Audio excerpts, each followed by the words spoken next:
गेनी ससुरावा में खेलेला होलिया कैसे रंगैलौ छौरी नए नए चोलिया।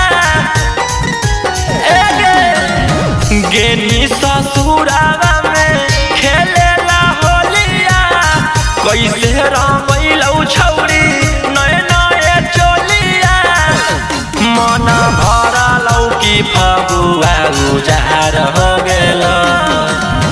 भतरा नहीं छुलकौ सब बेकार हो गेल। देवरा डलल कौत पार हो गेल। चिजवा पर हमर छोड़ा मार हो गेल।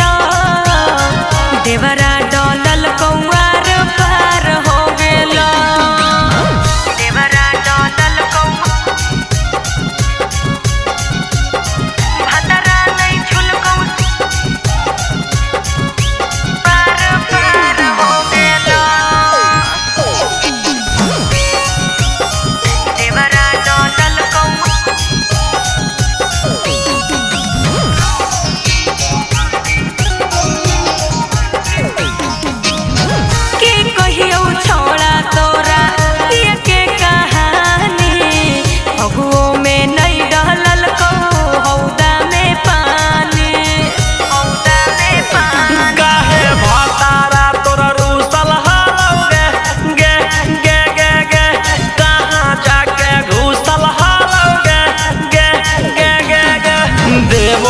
के सब अधिकार हो गेल।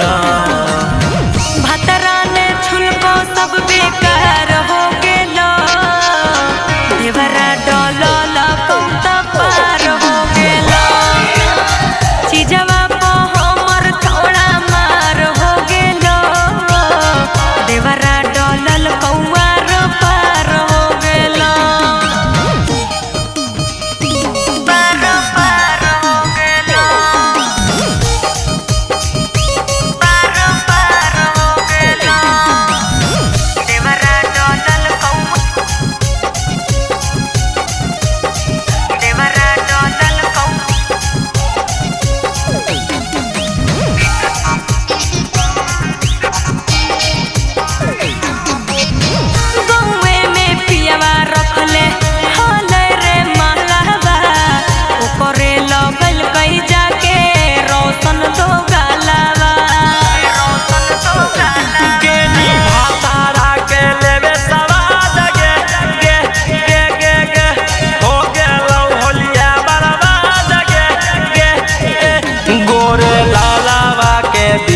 पत सवार हो गेल।